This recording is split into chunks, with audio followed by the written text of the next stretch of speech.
Oh, I love that it tells me that it's recording. Okay, Yeah, I got it. know. I know, we're good. Jesse, No sneaking welcome. stuff. Thank you. So before we get going on the interview, this is now you, me, and the viewer on YouTube. So act normal, act natural. But yeah, how you going? How you feeling? I'm good. I'm feeling good. It's the end of a long week.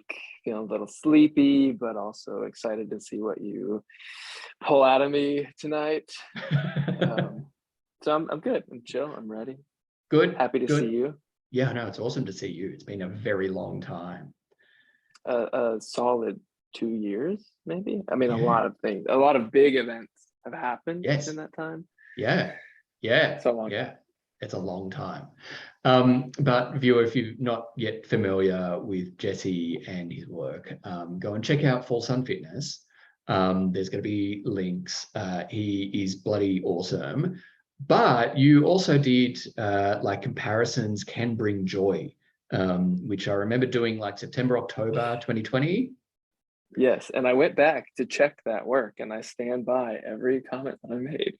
Yeah, no, it's Yeah, brilliant. It's awesome yeah. because and I drew on it in content a few weeks ago, Oh, where you're like, yeah, you know, when you're scrolling social media, like you can actually use that rather than sort of coming down hard on yourself and going, oh fuck, why right, don't I look like that, or why am I living that life or whatever. Like actually use it in exactly the way you said. right. Yeah, I was about to like you know, copy and copy all of it and paste all of it into that blog post. I'm like, just go and read it. Like, here's a link, you know, read it. Thank you. I love And that. I forget of like, I think it was like episode 16 or something like that. So it was a while ago. So Yeah, Jesse, you good? Let's get into it. I'm good. Let's do it. I've got my tea. Connection Good. over coffee, tea. I know I've kind of, while we were chatting offline, I've pretty much drunk all my coffee. So, you know, this is, you know, it's the situation is dire. Your motto is "Coffee is life," and I agree. Yeah. Yeah, No, coffee brings, coffee is life. yeah. Yeah. I am coffee. Yes. Yeah. Therefore, Right. coffee is, therefore I. Yeah. All right. Jesse Elkins, hold on. What was that? That was it. Almost. Yeah, no, God, Jesse Elkins. Yeah, apparently you spell Elkins with a U now. Elkins. Yeah. Jesse Elkins, welcome back to Connection Over Coffee. How you going? I'm fantastic. It's good to see your face. It's just brilliant, bloody awesome to see your face. Listener, viewer, it is getting to Jesse's bedtime. So we got him in a situation where he's likely to say anything, and so this is going to be awesome. Just out of Probably. sheer exhaustion. Probably. Here we go. Or cry through anything. Yeah, that's the alternative. Well, you know, I have to say this, and I don't want to say this flippantly at all. This is a safe space. This is a safe space. And while it might be a bit weird to have a safe space over a podcast, across the world. This is like, we're going to be talking about things that are very unique to you and your story. And it's about the loneliness story that was posted on the Loneliness Guy in the blog on the 21st of July. And listener, viewer, if you haven't read that, there's links in the show notes. All I can say is please read it. It is brilliant. It is written in only the way that Jesse can, talking about his story. And the red thread through there, or should I say like the pearl necklace, there That's all more the accurate, way. Yeah, all the way through, I think is absolutely brilliant. But Jesse, in case the listener and the viewer have not read it and aren't familiar with you and what you do and who you are, who are you? That's a very loaded question. On paper, I am the founder and CEO of Full Sun Fitness, which is a queer training, personal training and group class business dedicated to illuminating, activating and educating the world of fitness in its most individual shapes, I suppose. The ways in which we're all so bizarrely, uniquely different. And I've also recently joined forces with Mykonos Active, with Redo Dumang Suter running retreats, kind of pulling it all together with fitness and yoga and Pilates in Mykonos. And we'll leave links and talk about that later. I'm a master's student. I study public health.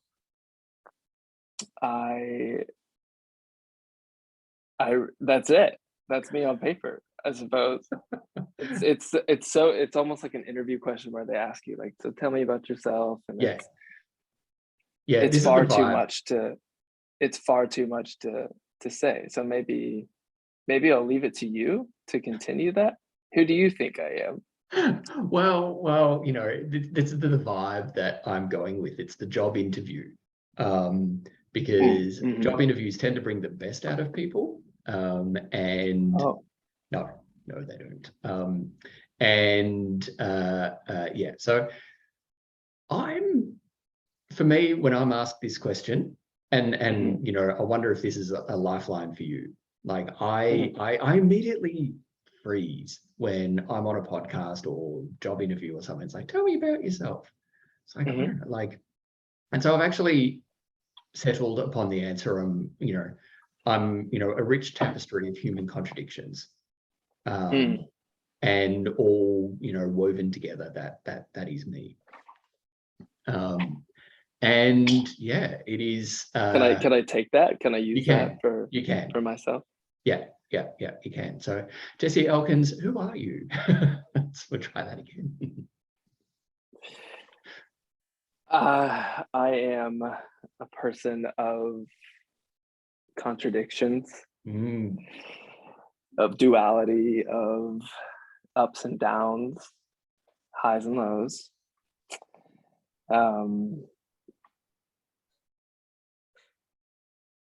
I'm lonely sometimes, which I've realized recently thanks to you. I'm hopeful, more so, that things will all work out. I'm social. Can I circle back to the first attempt? I'm the founder and owner of Full Sun Fitness. I'm a retreat host in Mykonos with Mykonos Active. I'm a master's student of public health. I'm an interviewee on this podcast with you. I'm a husband. I'm a polyamorous lover. I'm a doggy dad.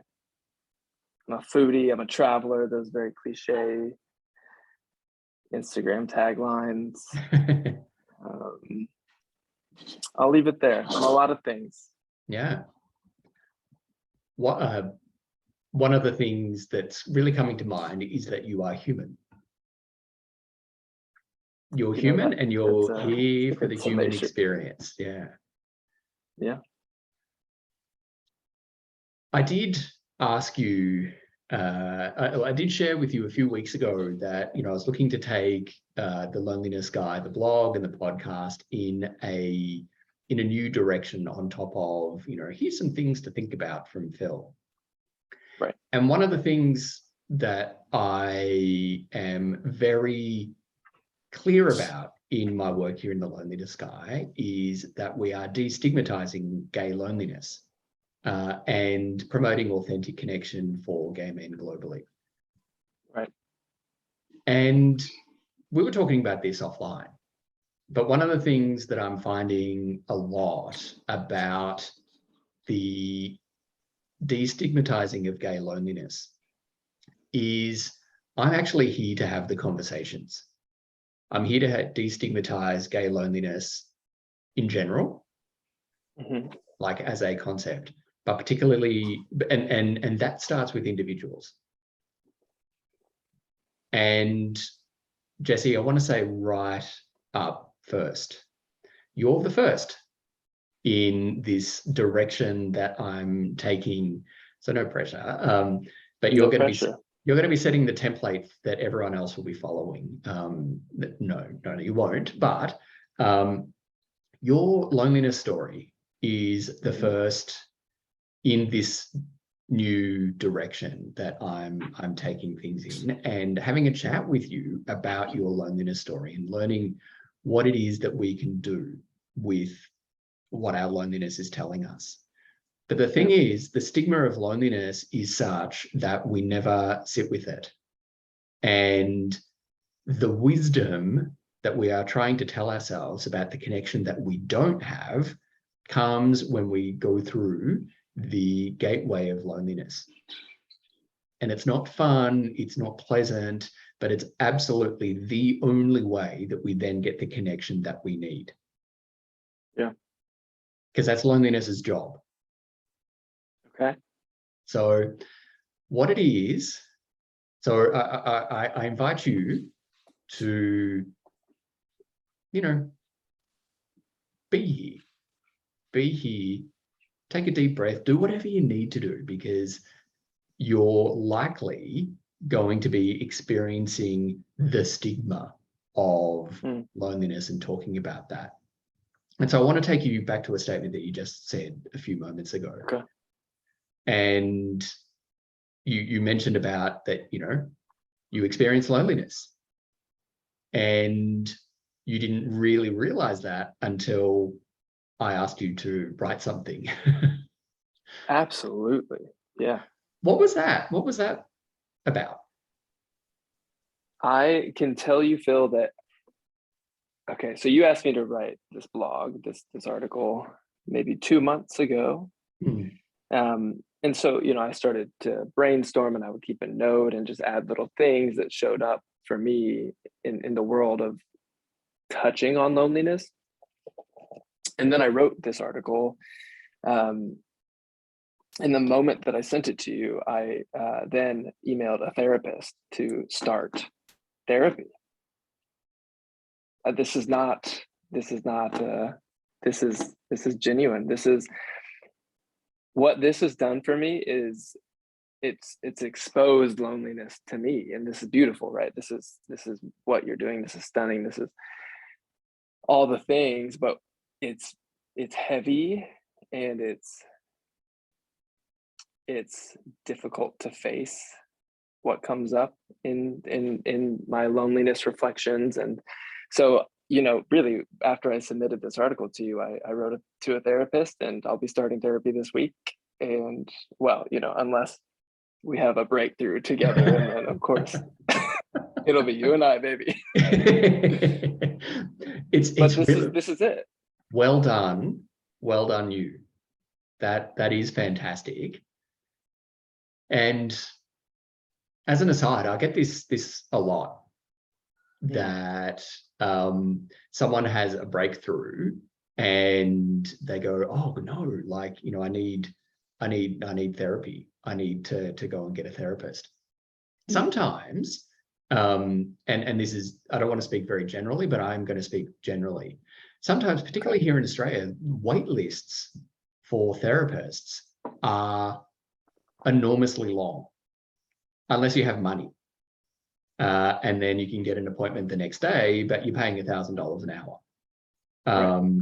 And one of the things that I'm finding about loneliness is that it can uncover a whole heap of things that absolutely we need professional help and support with. Absolutely, absolutely. But in many instances, talking about loneliness to someone who is a safe space, can hold that story, can listen, we're going to dig into this, I'm sure, into our shame stories and say, hand on heart, me too. Mm-hmm. Someone who doesn't go, well, and this is a risk with loneliness, when we come out as lonely, someone says, oh, you know, who we share it with, it's like, well, you just need to do this, this, this, this, and this, and this, and this. Your loneliness doesn't need fixing from other people. Phil, that is so spot on. Yeah. So spot on. Yeah. And so oftentimes we go to fix it because that's how, you know, we want to show up for friends and, you know, husbands and lovers and whoever. That's, you know, we don't want them to feel these. Right. But often we need someone who knows how to sit there and respond with empathy, without judgment, and respond. And judgment's nemesis is curiosity. And someone who then goes, okay, like, what's that telling you? What's that telling you? What's that? What are you making that mean? And is that actually true? Without doubt, there's, you know, absolutely a place for professional therapy. Mm-hmm. Absolutely. But I really do maintain that we have collectively as a society, particularly in societies which suffer relentless positivity, we've lost the ability to hold space for discomfort. Is this perhaps a reference to American culture? Well, my observations of American culture, I am not American, and but yeah, it really, and you know, I'm not going to say that Australian society is awesome at holding space either, not at all. But when we sort of go immediately to fix it mode, when we immediately go to making it better, and here is content coming on this, it's like on the inverted commas, so anyway, enough from me, like that's so anyway, nah, we're not having any of that so anyway here, because what you've just done is like, God, I'm shoving that down, that's really painful, you don't want to hear that, I'm going to go, so anyway, like my house just burnt down, but so anyway, I'm still here. Okay. Right, because you have to be toxically positive for things to function, and that's just not the case. And I mean, I need this reminder in this moment. I needed this reminder yesterday. I needed it the day before. I find myself doing this all the time with my romantic partners, my friends. You know, how are you? I'm fine.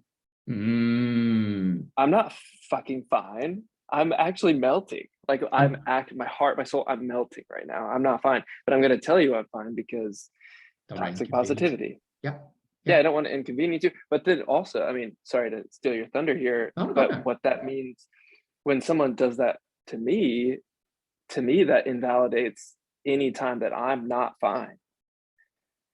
Right? It's like, okay, so you're always fine. Sure. What about like, what if then I am not fine? How do I express that to you if it's seen as, it's the same thing as like when you give someone a gift and they can't receive it, like they can't actually receive a gift or a compliment or compliment. It's then like it invalidates everything that you know what I mean? It goes both ways. And when you shut someone out or you shut yourself out to the truth, to the reality of it, or someone's perception of that reality, or someone's perception of that truth of you, their experience of you. I love giving compliments, and the compliments that I give are genuine and heartfelt. Otherwise, they're not a compliment. That's blowing smoke up your ass. Of course. Right? Yeah. But for you and to the viewer and listener, I've got like a challenge for you. Tomorrow, or today, depending on when you're listening and watching this or experiencing this, give someone in your life, whether it's the barista at the coffee shop that you go to, where like someone who you see every day, but you might not even know their name, pay them a compliment. Not a creepy compliment like, I think, you know, your bulge looks really good in those shorts. Like, you know, perhaps, you know, not something, but it's like, thank you. So, Know like, your let's use a audience. coffee, Yeah. for example. You know, I really appreciate like every day, like how much you like do this, you know, and the coffee's always really good. That's why I keep on coming back here. Thank you so much. Yeah. And pay attention to how that's received.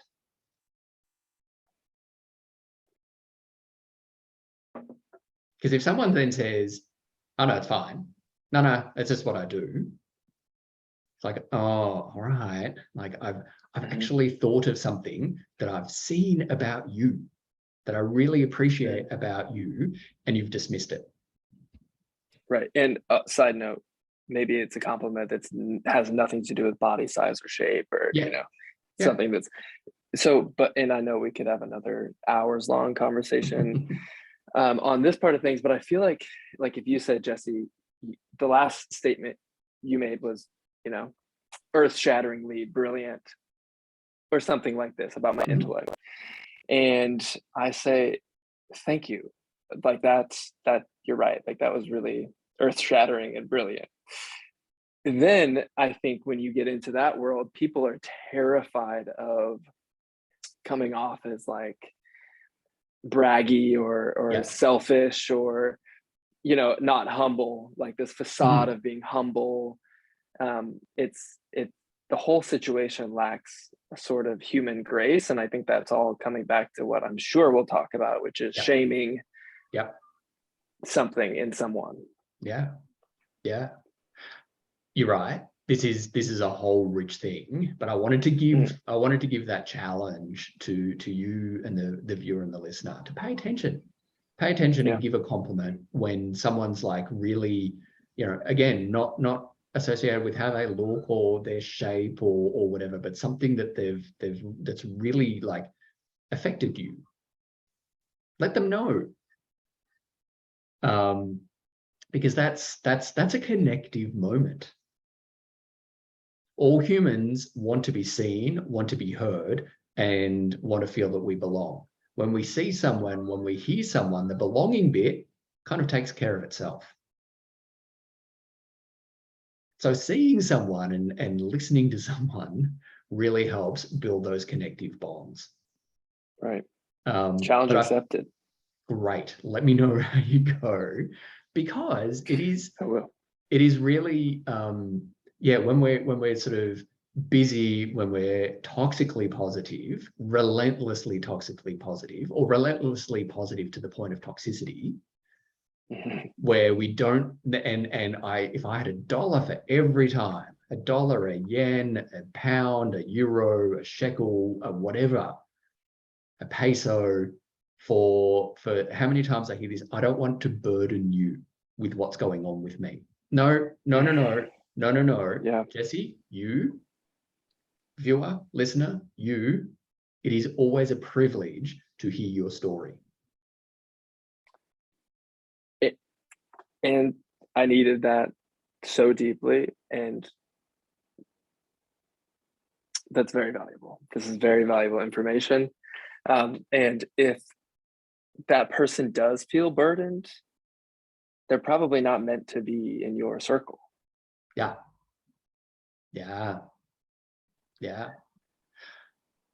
Jesse, I'm speaking directly to you now. It is not a burden. It is never a burden. It is never, ever a burden. Far from it. It is a privilege. It is a privilege. And to the viewer and listener who actually know me and receive me and my hopes, dreams, fears, aspirations, my God, I don't know if I can do this. What am I doing? Kind of self-doubts, self-deprecating, horrid thoughts and experiences that I have. Fuck, that's a privilege for them. Like they've earned that privilege. They've earned that privilege. Not everybody gets that. And indeed, it's not appropriate that everyone gets that. Right. but it's an absolute privilege, never, ever, ever a burden. Yeah. Jesse, in your blog post, the I noticed that look there. You're like, oh, here we go. Yeah, I have butterflies. Yeah. Well, good. They're caterpillars that have evolved and ready to go. Yes, sir. But your blog post started in a really, well, beyond the whole masturbatory exploits, but you had this really beautiful concept of essentially being a social chameleon. And it was through that kind of a reflection on being a social chameleon that it felt like the penny dropped of how you experienced loneliness. Okay. What was that? What was that about? You said, morphing to fit in. Yeah. I think, and since I've written this, and sent it to you, I mean, constantly I'm thinking about it. So these ideas have evolved already, tremendously. Thinking about this, I believe that I felt wildly insecure growing up. I felt like when it comes to family relationships, when it comes to my parents' finances, when it comes to the dynamics around me, my economic mobility, my social mobility, my opportunities, I felt that I needed a plan B. Like I needed a backup plan. I needed to know everyone I could and to get on their good side so that no matter what happened to my mother, my father, our house, which, all kind of went in the way that I thought it might, that I needed a backup plan. I needed someone to say, here's a job, or here's $1,000 to get you, somewhere, or a hotel room, or so I think I just got really good at warming up to any type of person in any setting, which included the goodies and the baddies and the drugs and the churchgoers and if you were a person, I was attempting to get on your good side, regardless of what that meant for me and my personality and my identity and my needs and my wants. I feel that's really common. I believe it. A lot of us feel insecure growing up in a lot of ways. Yeah. And particularly when we're queer. And in a small Indiana rural or anywhere where it's not so welcoming. We're in that point. Do you feel that you potentially lost yourself in all of that adapting to connect, to be on the good sides of a whole heap of disparate people, disparate groups whose sort of connection point was you? Is there a point that you feel that you lost yourself? I have chills thinking about this now. It's a really, really good something to reflect on. I think that I never found myself. I don't think that I ever had such a strong enough identity to have lost that identity. I think that I'm still turning 30 in a month, figuring out who the fuck I am. I think I'm building my identity, and look, the tears are coming already.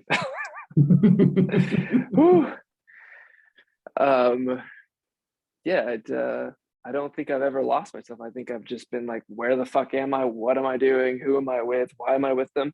And of course, there's some mainstays, some like very special people that have been important in my life and have helped me kind of assemble myself.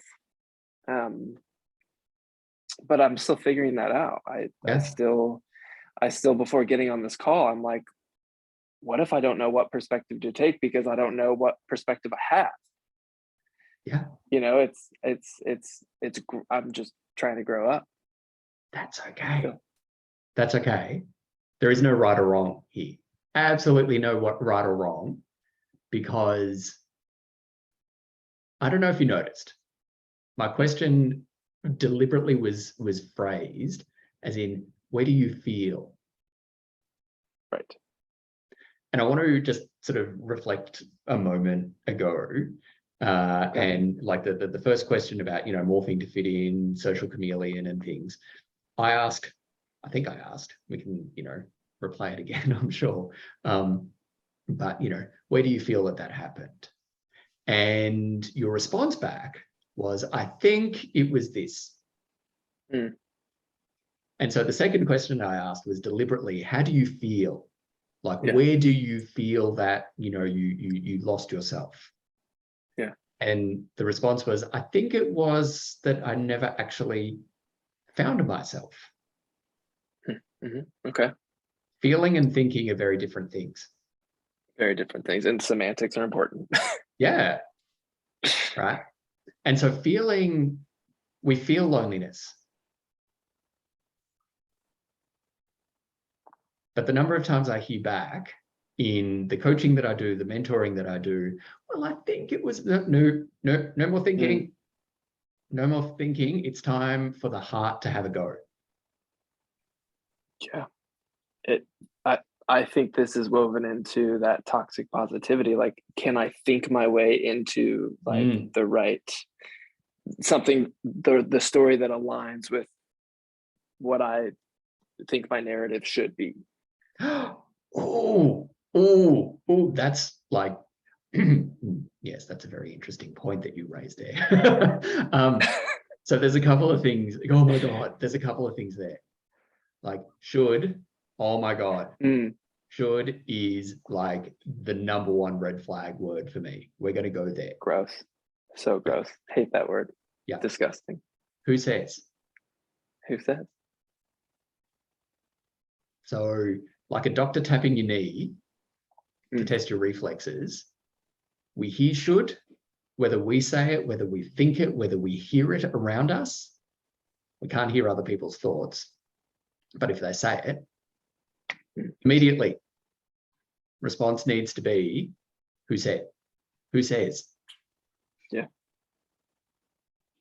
Because if it's not you, who is it? And is it actually really yours? I kid you not. When we spoke offline before, I told you, you said, how are you? I said, I'm better now that I got a good workout in. Yeah. In this yoga class, this beautiful yogi teacher said, if not you, then who? If not now, then when? I mean, this is some witchy, spooky stuff. And it's good stuff. It's important. It's important to check people on their, I can't remember if you and I have had this conversation, but we've called it the should shits in the past. No, but I love it. When you're should shitting out of your mouth and you're trying to force this narrative that, you think you should live up to. Yeah. Yeah, I've heard it.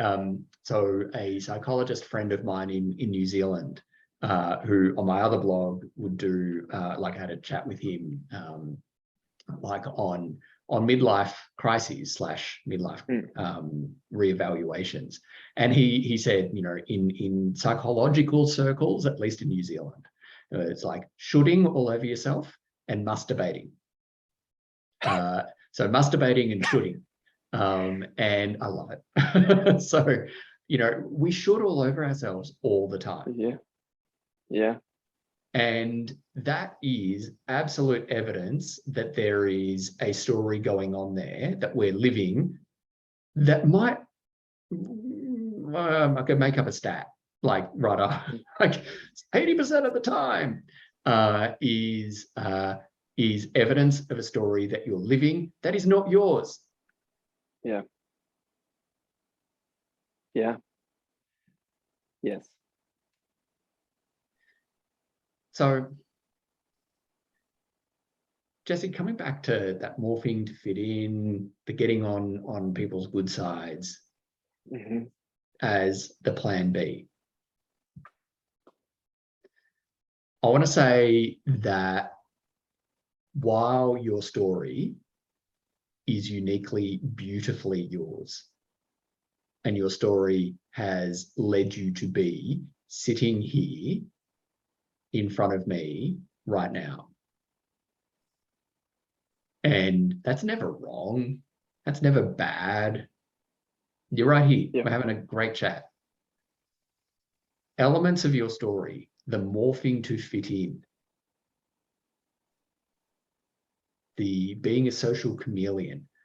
At some point, when we're social chameleons, we forget actually underneath the camouflage who we really are. Yep. Or we've spent such a long time changing to fit in that we don't actually remember that we're a chameleon, or you know, we're a fine reptile that you know, exists in their own right. Right. So you're a fine reptile that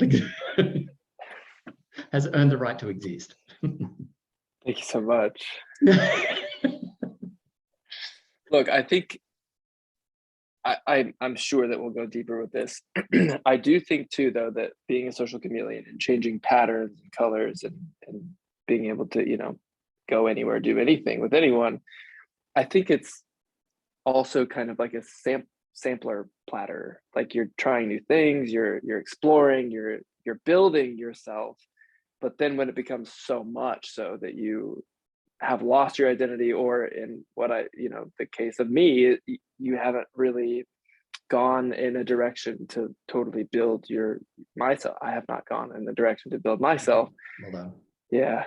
So I think that being a social chameleon can benefit some people. I think sampling people in different ways and in different settings can take you places, but when it's a survival mechanism, I think that this is where we are having this conversation.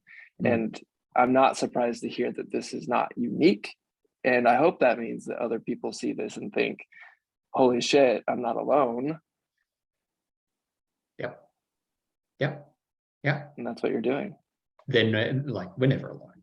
The thoughts and feelings that we experience around loneliness, about anything about our human condition, are unique to ourselves. They're a unique blend that have never been repeated at all, but the ingredients are pretty much the same. Right. So you're special, I'm special, just like everyone else. Right. Yeah. It's good to hear it sometimes. Yeah. You know? Yeah. So one of the things, first of all, before asking another question, I want to check in with you. How are you? Okay. I'm good. I'm in that mood of, like, you know, when you've done something that doesn't align with your like character or like your moral ground, and you just admit it. Like you say, oh, that didn't feel good. That wasn't good. I shouldn't have done that. I'm sorry. And then you have this moment of like relief. It's like, I told the truth. That's how I feel right now. It's like, I feel like our global audience, I've just admitted to that I'm struggling in some areas, and my story has affected my loneliness. I feel good. I feel purged in a way. I want more. Bring it up. All right. If I was wearing sleeves, I'd be rolling them up and like, right, let's go. Yeah, you can still kind of pull it. It's like, you know, reveal more shoulder perhaps. Good. Thank you. This goes to part of the privilege. This is actually the privilege. And it is always, always a beautiful thing. Because life is too short for bullshit. Life's too short for other people's bullshit. But life is way short, way too short for our own bullshit. And Jesse, I'm excited for you. Like, I'm 45. Mm. I've done a whole lot of work, and there is a whole lot of work continuing, and I'm excited to keep on doing the work of being me. Yeah. Good. I feel for you like there's a crest of a wave, and look out, world, when you work out who you are. Not only work out who you are, but have the courage, the continued courage to show up in the world as you are. Fuck, look out. Yeah, I agree. And I think that I've seen this already as I do collect the pieces of myself and, my professional self and my sexual self and my friendship self and all of these things that I've created that make up who I'm becoming and, who I'm creating. And I notice, when I've aligned with an aspect that I have worked through, like a topic like loneliness, something that I've faced and admitted and gone through, not avoided, and I have aligned with that professional self or whatever self, then I show up in that way. I feel forceful. I feel like I have power. Yeah. I feel myself, and I agree with you. Look out, world, because when we iron out these loneliness kinks, it's gonna get good. You had me until the loneliness kinks. Like you're lonely. Well, that's where we are. Yeah, right? you're always going to be experiencing loneliness. You don't say, This, once I work yes, out this, my yes. happiness kinks, once I work out my joy Okay. kink, Okay. like loneliness is part of the human condition. You're never Right. going to be cured of loneliness, ever. Valid, but also I've had 2 months of admitting to it. So this is like an early. I'm a fetus right now. Yeah. This is new to me. So I'll get there, I think. Yeah, what this is all about is reframing our relationship to an emotion that is always going to be there.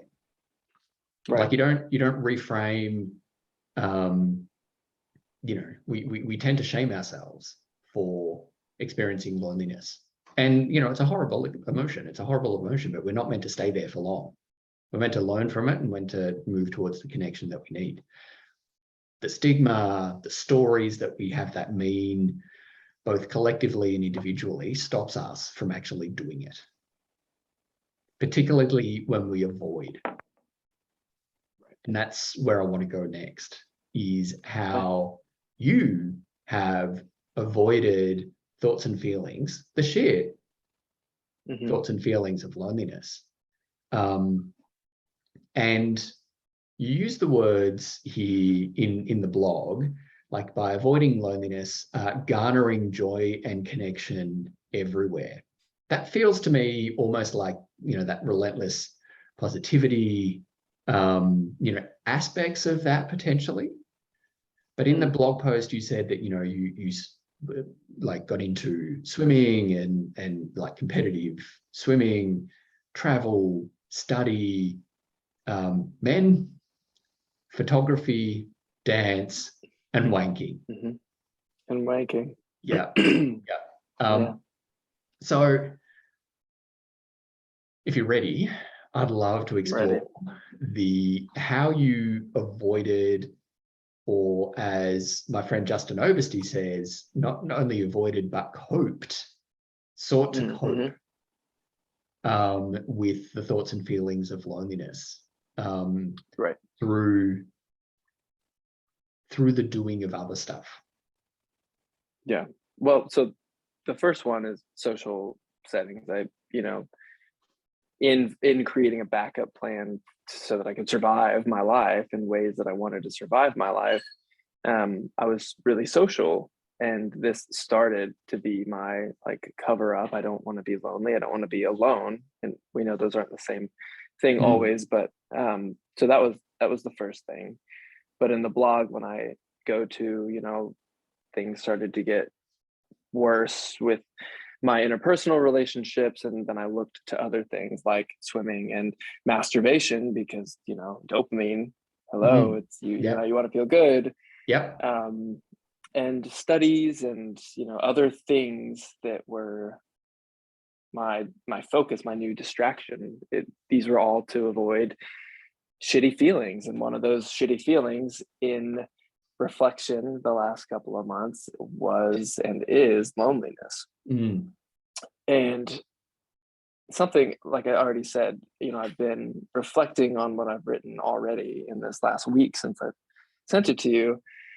And a new development today is that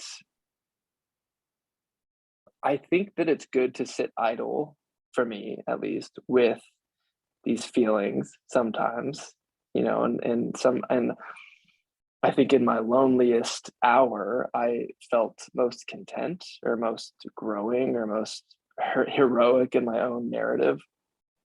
Um, so I think that's good, but I also do think it's good to be active and to stimulate yourself and to try new things and to, so there's like this duality of like, am I avoiding loneliness, or is this catalyzing my success elsewhere? Is this like pushing me to do better in school, or is this pushing me to be a better swimmer, or is this pushing me to get my 7th personal training, you know, certification to help other people? Is it all bad to avoid, is what has come up for me since Mm. And since pulling out these distractions. where are you at the moment? Look, balance always, like this word balance, whatever it means, keeps coming back into every conversation. And so I think I'm shoulding on myself, you know, and I think that I should sit for an hour and then I should go, you know, write this 20-page paper that's due in a couple of days for 2 hours, right? Like I should sit with these hard things and then I should stimulate myself and distract myself for, you know, X amount of time. And I don't think that that's the answer. So where am I with that right now is I'm trying not to shit on my self, and and I'm sitting here with you waiting for your expertise to tell me perhaps which direction to go. Yeah. The word that comes up for me a lot in this is alignment. Okay. And connection, as we know, comes in different forms. And so when we're experiencing loneliness, if we're not feeling connected to who we are, if we're not showing up in the world as who we are in that moment, knowing that we're allowed to change, we're allowed to grow, we're allowed to evolve. But if we're showing up, if we're not showing up as who we are in that moment, and we show up to other people, or like to those most important to us, which is the second pillar of connection, or to our communities, which is the third pillar of connection, if we're showing up inauthentically in those situations, whatever connection we are getting back will not hit the mark because we're not being ourselves in that moment. Can you, 2 things. Can you repeat the pillars side by Yeah. side, and then can you go deeper with hit the mark?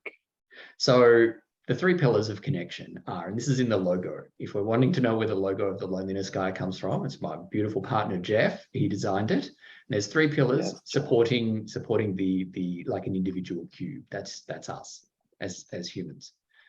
But the first pillar is connection to self. Second pillar is connection to those most important to us. And the third pillar is connection to community. Now, when we're doing the connection starter pack, we go through, there's 3 calls, sequential calls: connection to self, connection to those most important to you, connection to community.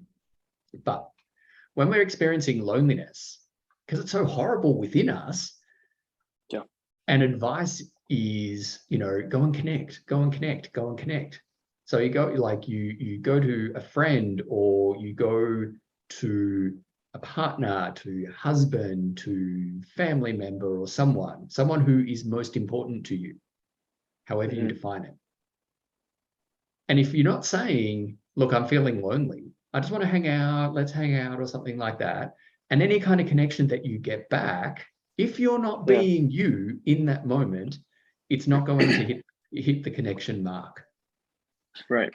It's not going to feel like it will for a short time, but it's not going to do it for you.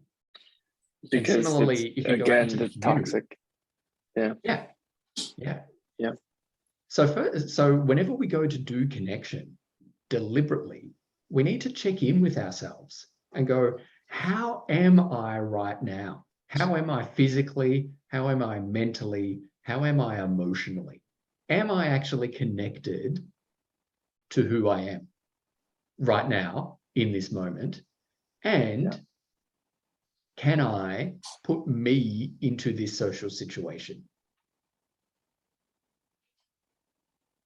Because then any kind of connection that we then get back is actually going to be real. And I say pay attention to the spark of connection. And the spark of connection for me is a shiver up my spine. You experience I chills. can relate to that. You I can relate to that. That's the spark of connection to yourself. Mm. And so when you are really feel seen, when you're having that sort of moment, for me, it's a chill up my spine. And I've learned to pay attention to that. That stuff's gold. Because it means that I'm lost in that moment. Like not I'm lost in that moment and I'm trying to find myself. Like I am lost in that moment. In exercise science, we call that the flow Yes, state. the flow state. It's flow state. And what you said is just so beautiful about how, like, I was looking at you, but I was also seeing this like galaxy of when you have these chills, you know, it's you're aligning with yourself because you're having this like embodied thought alignment with an emotional and heart and soul alignment with something that matters to you. And that's so, I mean, this is like a t-shirt, right? Like you need to make a t-shirt. This is beautiful. And it's so true. But and I get chills alignment a is lot. everything. Yes. And pay attention to that, Jesse. Pay attention to when you're getting that. So that's the second piece of homework for you, is paying attention to when you get chills. That's what I call the spark of connection. But for me, so, you know, the doing of doing stuff. So the swimming, the work, the photography, the study, the travel, the dancing, the masturbatory adventures, and the having fun with men. And not mentioned in that section too, drugs and alcohol, right? Right. Those are swept in. All of that, if you are genuinely showing up in those moments as who you are, to me, fine. Fine. But if you're doing that because you're trying to avoid actually how you're feeling, pay attention to that. So it's almost like pausing before acting. It's almost as if that's a good thing. It's like, it's a great thing. And it's doing, so we are in alignment when our words, thoughts, and actions align with our values. This is why it's really critical to know who you are according to your values. Right. Like, what are so your it's values? not so much about balancing, like I should sit with this for a Sunday and I should go, you know, work 8 hours on a Monday. It's more about how am I showing up and aligning with this setting, this person or myself, or in that moment. What keeps coming up for me, and please stop me if this is derailing where you're going, trauma and and phases of life can, in my experience, I go through phases where all of my systems are dysregulated. If someone brings up conflict, I will be incapable of having a conversation in which I align with what I'm even saying. Or like, you know, those moments of indecision, well, which is decision fatigue is very real in 2022, but it's like being unable to decide on what to do or where to go, or it all comes for me from also a place of being dysregulated. So it's how do you like, how do you how do you follow your advice and pause and find alignment when you're feeling so totally dysregulated? At the beginning, Mm, for me, I notice it in the rearview mirror. Like okay. the moment has passed and I'm learning from it. It's like, oh, Okay. crap, Yeah. I shouldn't, like, I showed up, like, I wanted to connect, but I ended up having a fight. Yeah. Yes. And God, I'm glad you said that. This is the power of sharing even Yeah. small anecdotes. Yeah. Okay. I'm listening. Because then, you know, and then in the,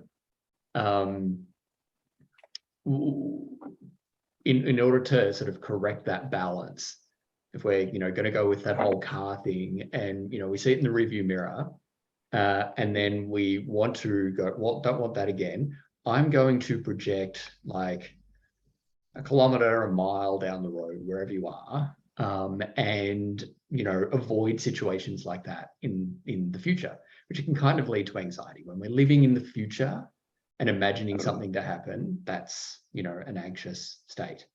The trick is to be able to come to a point where we're in the present. And if we feel like that we're being triggered negatively, acknowledging that. And I want to say simply saying, but it's not simple at all. It's the stuff of life. Yeah. It's saying, I'm not feeling it right now. I need a break. And so many queer and gay men are people pleasers, because that's how we are social chameleons. We don't get beaten up if everyone is happy with us. We don't get called horrible things. We don't get excluded. We don't get mocked. Yeah. If we keep everyone happy and we make it look like, you know, we're, you know, we've got all our shit together. Right. And that is fucking so difficult to unlearn. Yeah. Oof. Yeah. The thing is, we unlearn it by doing. But for me, in my work here at the Loneliness Guy, it is all about knowing who you are and then committing to doing you, to being you. Right. Because that's the way that we then get the connection. Right. Yes. And this is why I valued when you said your age and how you're still doing work. And it's like you have, well, because you have to participate in your own healing, right? And you have to make the decision to move with that, and even when it's really, really disgusting and sticky and destructive in the moment. Yeah. So there's an inflection point, Jesse. Sorry to speak over you. There's an inflection point here, where that there's a point in life, points in life where the pain of maintaining the status quo is outweighed by giving something else a go, changing the approach. And so conflict is something that is really uncomfortably instructive. Because when we're in conflict, we can go into fight or flight. Conflict means that someone somewhere doesn't love me. So if someone's unhappy with me, they don't love me anymore, and I've got to keep them happy so they love me. That for me is that was a big, like, speaking personally, that's a big thing. I'm still worthy of love and belonging, even if someone doesn't say it. This is I mean, it's almost as if you were in my phone reading my conversations today. This is, I really, really deeply needed this. It's, you just nailed it. You just completely nailed it. Yeah, you're beautifully, uniquely you, Jesse, just like everyone else, just like me, just like me. Yeah. Yes. This is why we are chronic people pleasers. This is why it is easier to be unhealthily positive, relentlessly positive, because positivity doesn't create tension, doesn't bring conflict, doesn't then have us internalizing all of that and making everybody else's words, thoughts, and actions our own responsibility. You know, coming back right into the center of all of that, it's when conflict shows up for me, I feel that I am being judged and that I'm being attacked and that I'm being told I need to change and that I'm, not showing up and doing the best job that I can in this, whatever this relationship is. And again, that this, I fight or flight, right? It's, you choose a response. And for me lately, being dysregulated, or so I feel, fighting. And that's out of alignment for me. And it is to avoid feeling like I'm not loved, thus feeling lonely. It's all just one big dirty fucking circle. Perhaps a spiral, like where it all comes down to worthiness of being, of feeling that you're enough just as you are for love and belonging. The answer is always yes. However, we're really good at convincing ourselves that we're not. I just got chills again. I'm aligned in this moment. But two things before you go on. Two things before you go on. Yeah, well done on your language. I noticed that. I feel that at this point. Thank you. Second of all, that conflict, I think that, words are powerful. Avoiding conflict doesn't mean that we avoid discussions. Yeah. True. And we're allowed to disagree. We're allowed to disagree with each other. But when we call every kind of disagreement conflict, and everything that the word conflict brings up, where, physical violence, words said that are hateful, that do far more damage than possibly was ever intended. And we want to avoid, when we are hurt, we want to avoid being hurt again. So we retreat to our corners and justify our positions and build up fortifications and things like that. That kills connection. We're allowed to not agree. Yeah. This is the value of perspective. Yeah. And the individual and all of us, right? It's the diversity and perspective. Sorry, I interrupted you. No, it's I'm just happy that the spiral that you've called, I'm happy that there's a light on it now, right? Even in this short conversation. And something that came up again in these next 2 points is that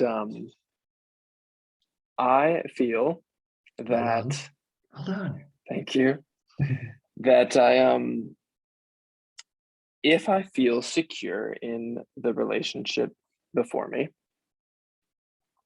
I am a bull, I am unapologetic, I am strong in my opinion, and I am proud of conflict and growth.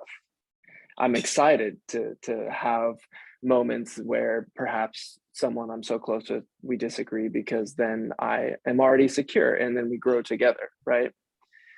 But in newer relationships or you know, in other relationships that you don't feel so secure in, or, you know, conflict is terrifying Yeah. to me. Yeah. Because, and I think it's because of your third pillar, which is connection, right? It's a It's community. how Yeah. deeply community, right? So how deeply am I connected, or how strong of a community do I have with this person or these people? And the weaker that bond, or the newer, I would rather say the newer that bond is, the more difficult it can be to see conflict as constructive. And does that make sense? Absolutely. One of the things that we need to keep in mind is the social chameleons, the people pleasers, is that we're not the boss of everyone. We're not the boss of everyone's emotions. We're not the boss of what everyone is saying, what everyone is thinking, and how they act. Right. We're Right. 100% responsible for 50% of our interactions with other people, with another person. Mm-hmm. If you show up in that moment as you, as the rich tapestry of life that flows through you and is you, that is beautifully you, and if that's not met, that hurts. Like, I'm not going to say, well, don't worry about it. No, that hurts. That hurts. Yeah. But that's not your fault. You're awesome. I'm awesome. I'm saying this to you, but I'm saying this to me too. Yeah. Right. I'm awesome, but the only thing that I can ever do is determine how I show up in that moment. Of course.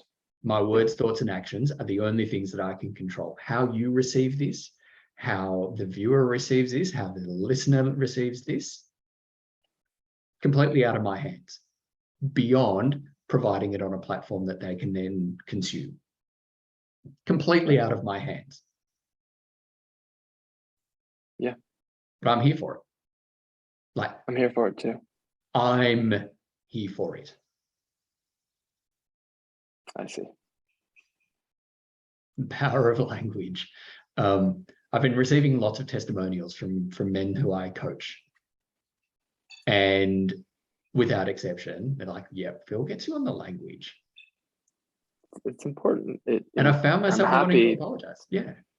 Yeah. Thank you for getting me on the importance of semantics and language train. I'm here. Words matter. Words matter.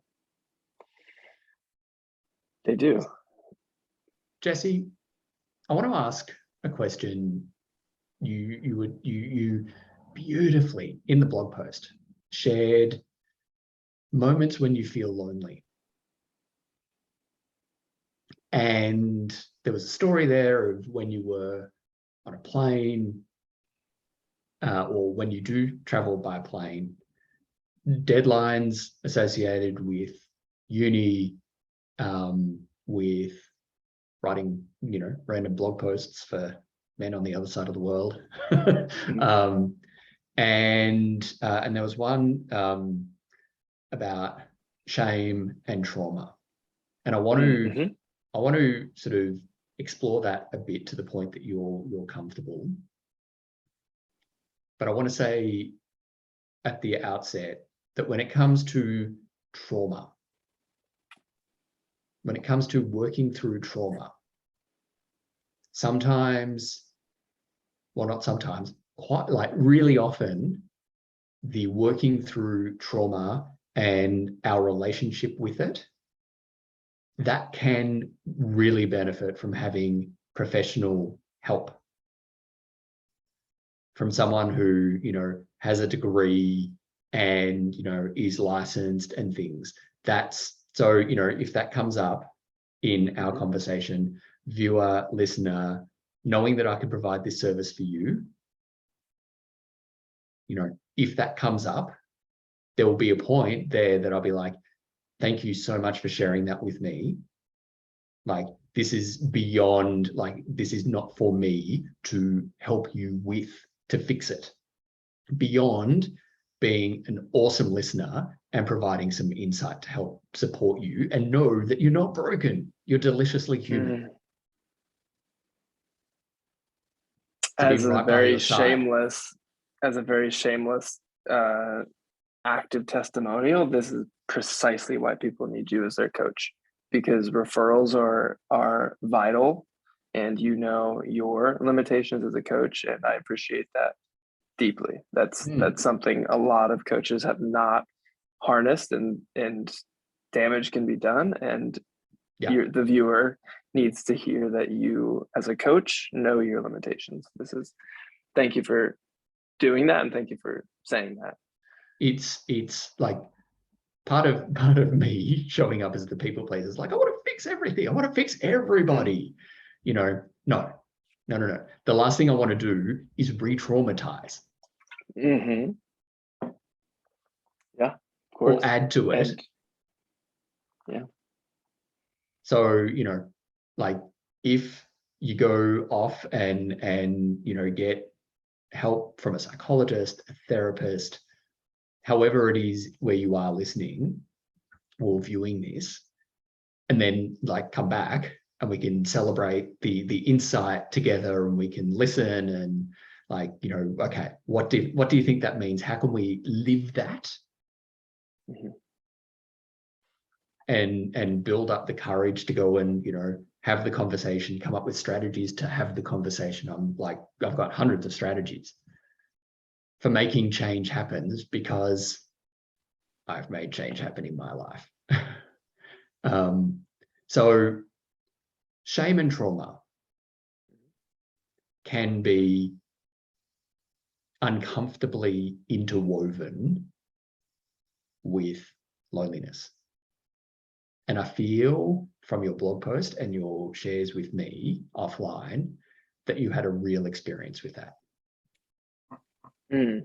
So many, you know, so many real experiences with that. Where to start?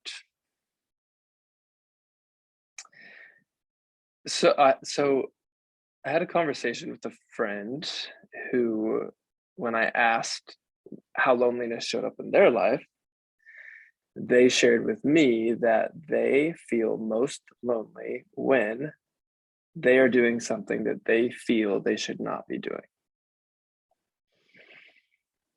For me, and after talking with you, this comes straight back to alignment.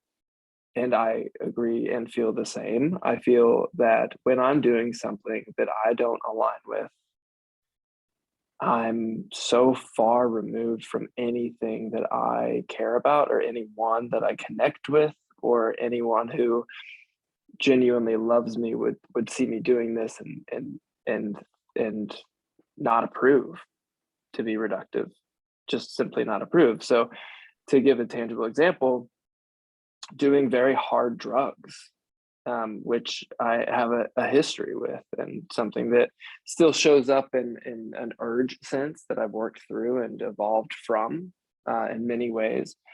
But I have a lot of history and a lot of trauma with some serious illicit drug use. And even in the times where I didn't know that I had a problem per se, you know, like when I was bartending or with people I thought might be friends, or I was convinced were friends at the time, or even in those moments, I still knew that I was alone and I was lonely, and I was far, far removed from any connection that I might want to have.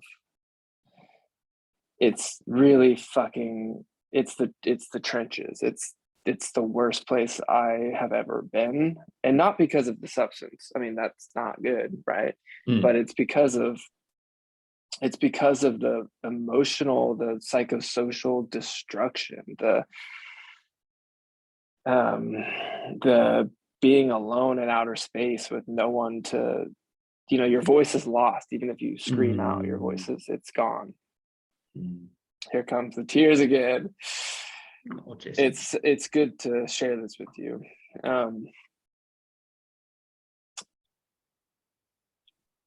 Doing something that I don't align with, that's so far from who I believe that I am, who I know that I am, those parts that are unshakable. You know, we all have those unshakable parts. Those are that's the lonely hour. And so when we talk about shame, another dear friend of mine has been doing such a wonderful job lately of sharing their shame stories, and publicly so.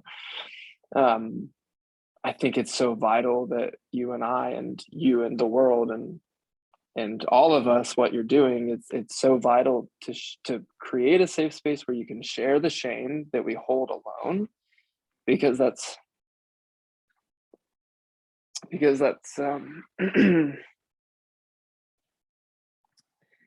it's one step closer to not feeling lonely. Yeah. Through the magic of teleportation right now, I just want to go over there and give you a big hug. Accept it, and I'm hugging back. Yeah, it's loneliness can be very dark.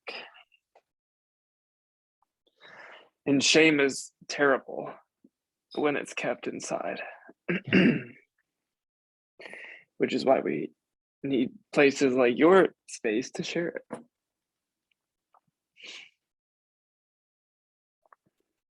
What I see before me Mm-hmm. is a beautiful human having a beautiful human moment. Whatever you're saying to yourself right now, you are not broken. You do not need fixing. You need understanding.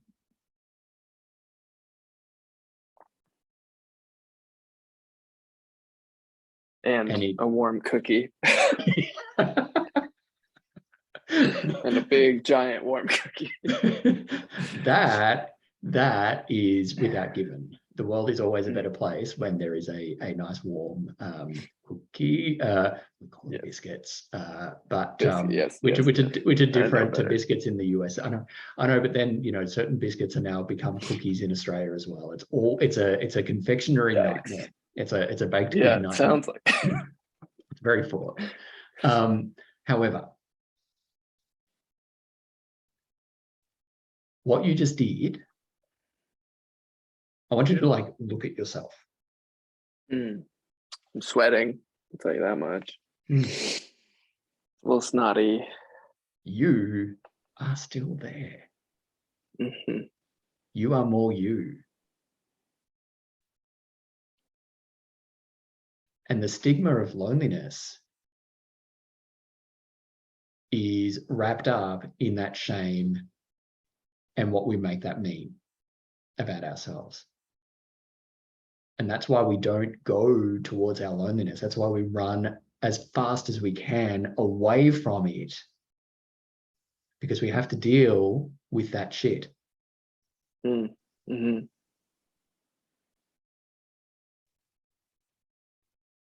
Here's the thing. Tell me. Everybody has shame. Everybody has shame. And perversely, it's a good thing. Because if you don't have shame, you're a sociopath. And on that equation of sociopath being human who feels shame, I think we all want to go with human who feels shame. Yeah. Yeah, not all sociopaths are terrible people, but yes, I hear what you're saying. Yeah. I hear what you're saying. Yeah. Then what we need to do though is recognize shame and how it shows up for us and what we do, what we say and do to avoid it. Right. Because once we actually identify it, as you said, shine a light on it, we can then begin to learn when it shows up again, because it will show up. It always shows up. What you then get to do though with awareness and practice is go, I've been triggered. I'm in a shame spiral. What I have learned,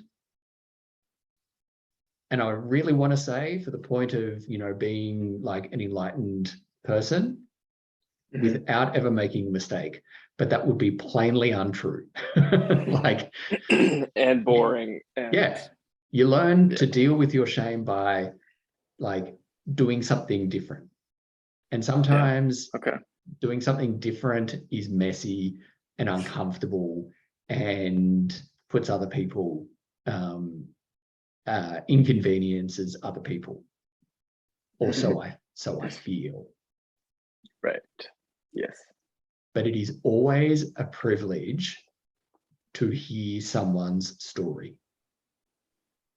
Always. And recognizing when I'm in the midst of a shame storm. Yeah. And generally it's just like, well, no, I'm not. You're fucked. You're stupid. Like right. words to that effect. Or you know, I know I am, but what are you? Kind of, you know, that kind of like, I mean, that no. really is how Yeah. it's manifest. I mean, Yeah. that's the playground. Yeah. Yeah. Yeah. Yeah. Or it's like, yes, but you're that. That to me is how Right. shame comes out. It's like, you know, I want to prove you wrong, like really wrong. And here's a big long list that I've been harboring for a good few years about how many ways you've disappointed me. Right. Right. And all of it stems from our own. Yeah. Humans will say almost anything, say and do almost anything to avoid our shame having light shone upon them. Secondly, we will say and do almost anything. Well, that's the first one. Second one is that shame, for so many of us, drives our behaviors. We just don't know it. And so when shame drives our behaviors, the destination is loneliness. Because we're hiding so many things about ourselves from those around us, and indeed ourselves. This is my story. Whenever we do have interactions, whenever I had interactions with other people, didn't even touch them. And I was petrified that someone would go, my sexuality was one thing that I was ashamed about. Okay. Not having, you know, the ridiculousness of making it feel like, and the perception that I had all things under control all the time. Huge, like, shame response there. Perfection, shame response. Ooh, and if someone who called me out on that, if someone called me out on that, I'll be like, oh, you found out. And of course, everyone could see it because no one's perfect. Right. What I was denying was my own humanity. Yeah. And I wouldn't show up into the world unless I knew that I was nailing it. I would nail it, which then constantly meant that I was never ready to show up in the world. And as you know, as a small business owner too, you know, we couldn't exist without showing up. It takes courage to show up, however that showing up is. Yeah. And debunking this idea that perfection exists and that life doesn't live in the practice, because it does. All of life. Yeah. Relentless positivity and perfection, they're soul buddies in this kind of terrible, terrible tryst. Yeah, misery loves company, and those are pretty miserable. But it's like, it's not miserable, it's positive. It's misery. Yeah. It's misery masquerading as something positive. Right. Still misery. Yeah.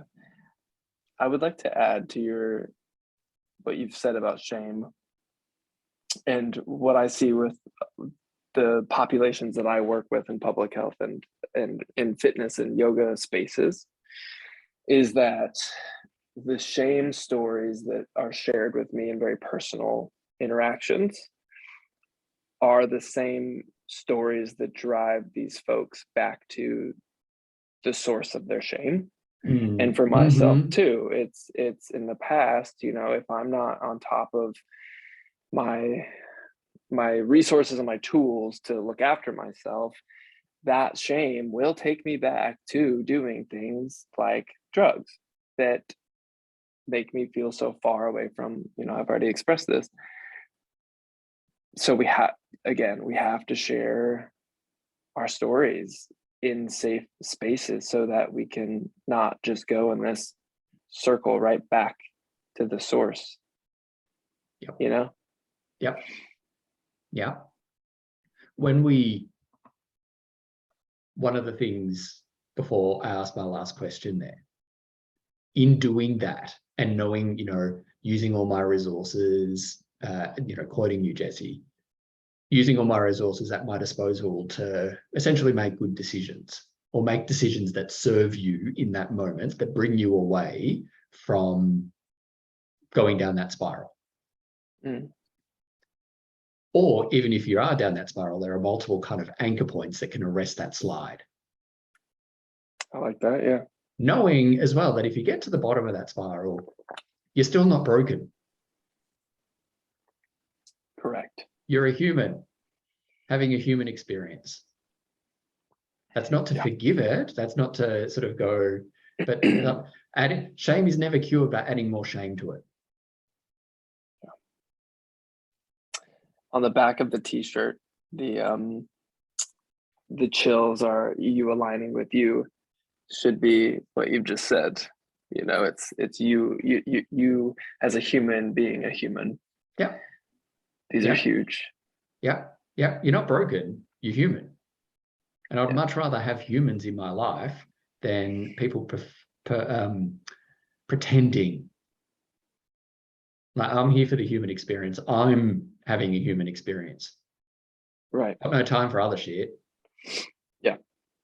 So the other thing here as well is humans will say or do almost anything to feel seen, heard, and belong. So quite often I'm going to sound like everyone's mum here, but you start to run with the wrong crowd. You think that you're like, but where you feel that you are seen, where you feel that you are heard, you can feel that you belong. That's why friendship groups are so important in teenagers. Sometimes those friendship groups don't actually serve us. That's why gangs, that's why the Rotary Club, like anywhere that people feel that they are seen and heard and that they belong, people will feel that they belong. Right. Sometimes they're not choices that serve us. Of course. And so to sometimes fit in, go ahead. Yeah. No, misery again loves company. It's sometimes these groups, there's one person that spoils the energy, or it becomes a hive mind, right? Because it can be like one person's lonely and they attract only other lonely people. Do you see what I mean? Not necessarily lonely, but like something less not than stereotypically ideal. lonely. Right. But everyone's lonely. Right. Everyone experiences lonely. Like the whole thing of like, I'm lonely, I'm broken, that fucking shit needs to stop. And I'm here to stop it. Yeah, you are. Right? Yeah. One Jesse Elkins at a time. Yes. And so far, you're 100%. I want to know, as we wrap this up, Jesse. Okay. How are you now? How do you feel now? I need a cookie. The same, just more. I feel purged in a way. Like I feel like my breathing was tight, has been tight for a couple of weeks. I told you I felt dysregulated. I feel the word you used, aligned. I mean, I can't just say like I'm aligned, but I feel more aligned, and I feel I was not, expectations. I did not expect to feel so serene. after our chat, and I forgot that we were recording. I forgot that other people now have access to this conversation. I did consent. You really pulled me in and hugged my insides, and I feel grateful for you. I am grateful for you. It is an absolute privilege. And I say that, and I mean it every time I say it. The privilege is real. This is a beautiful space to be in. I'm grateful for you. I'm grateful for technology, for being able to do this.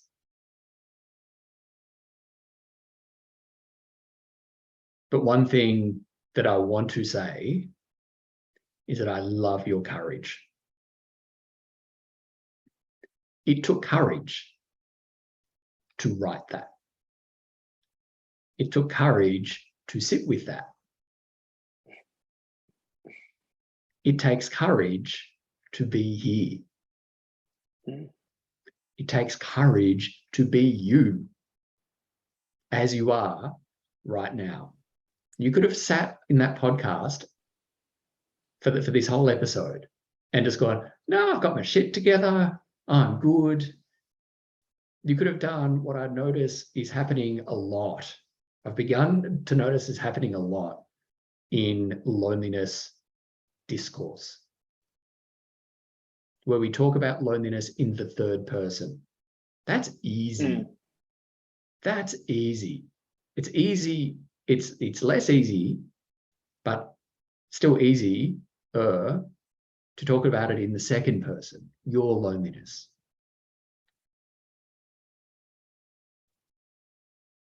I honor the courage that it takes to speak about your loneliness in the first person.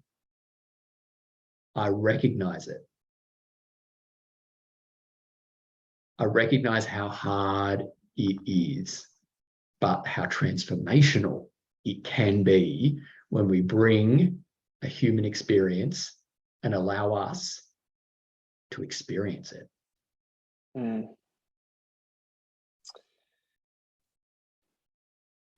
Thank you for this long list of compliments.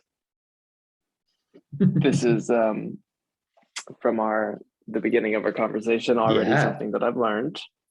And when I say thank you, I mean that. It's not this internal battle, am I being humble? It's thank you for saying that. I appreciate it. And it took courage, and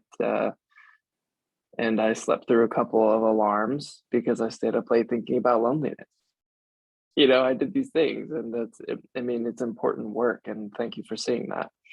And thank you for catalyzing this work, and whomever else you ask to write, to contribute to your incredible efforts, I will provide this testimonial now and say that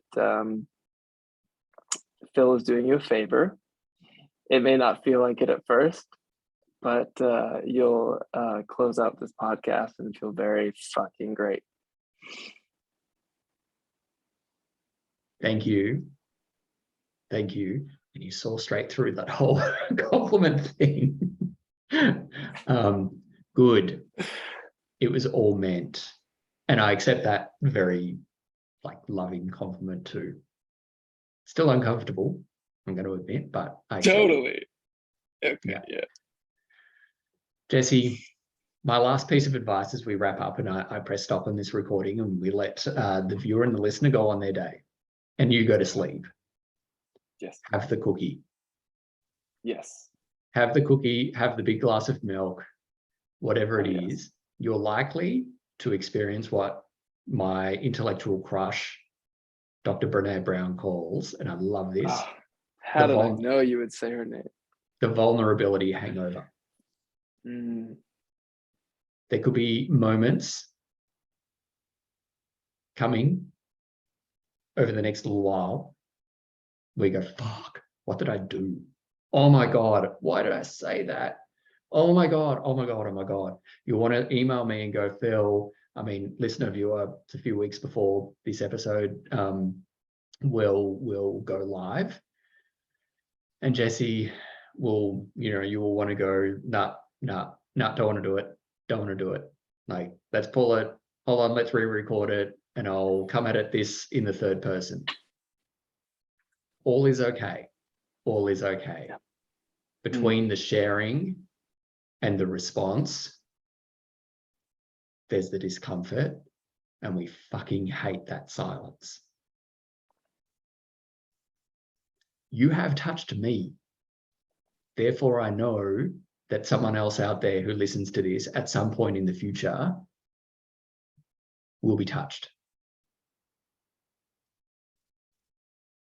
It goes to the courage that I love and admire you for. Thank you. Thank you. Go and have that cookie. Go and have that cookie. I will. I'm gonna have more than one cookie. That's for sure.